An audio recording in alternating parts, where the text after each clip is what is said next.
सातवें अध्याय में ज्ञान विज्ञान योग का वर्णन है। नाहं प्रकाशात् सर्वस्य योग माया समावृता मूढ़ोऽयं नाभिजानाति लोको माम जमव्ययम्।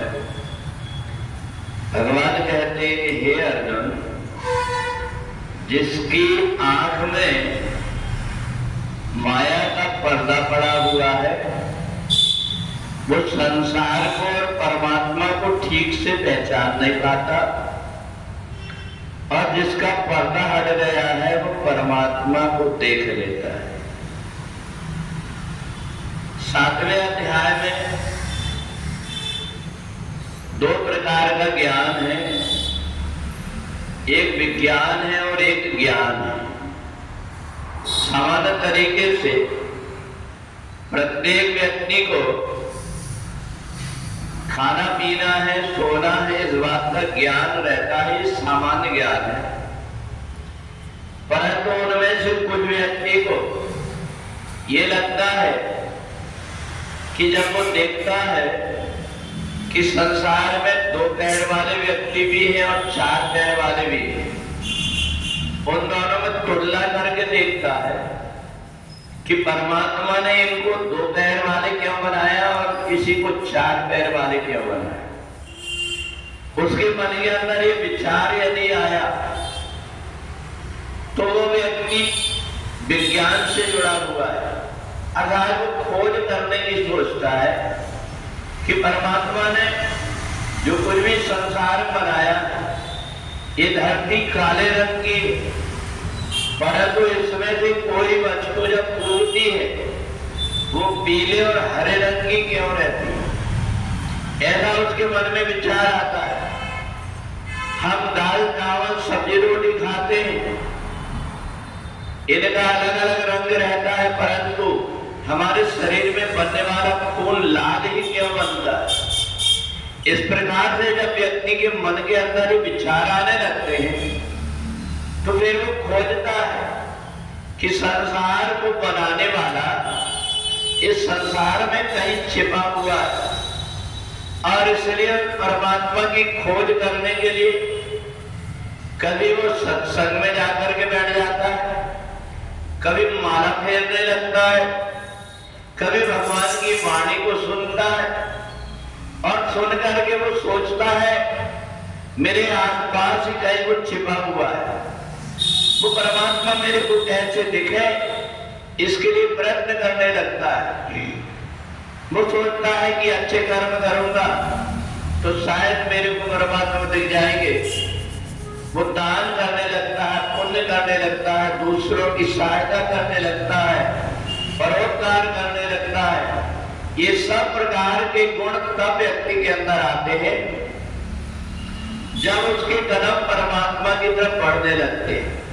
फिर वो ये सोचता है कि परमात्मा ने इतनी अच्छी चीजें बनाया, ऐसी चीजें संसार में खाने की है जिससे कि किसी जीव जंतु को पीड़ा नहीं होती, इसलिए मैं भोजन अपनी भूख के लिए करूंगा तो उन वस्तुओं का करूंगा जिससे किसी जीव की हिंसा न होती हो, और वो करें आहार सात फल गंगा, इन भोजन को करके और परमात्मा की धीरे धीरे धीरे धीरे आराधना करने लगता है। और परमात्मा की जब आराधना करता है तो उसको सबसे पहले अपने आप को देखना पड़ता है कि मेरे अंदर जो कुछ भी मैं खाता हूं उसको पचा कौन देगा। मेरे शरीर के अंदर बिना मशीन लगे हुए ये कहां से मेरा हृदय धड़क रहा है, पूरे शरीर के अंदर खून पहुंच रहा है। जब इस प्रकार से वो जानने लगता है और जानते जानते जब उस परमात्मा की खोज तक पहुंच जाता है तब उसको देख करके लगने लगता है कि सचमुच में इस संसार में भगवान ने दो पैर का ही नहीं बल्कि मेरे को बुद्धि दिया, और बुद्धि देने के बाद में परमात्मा ने अपना ज्ञान करा दिया।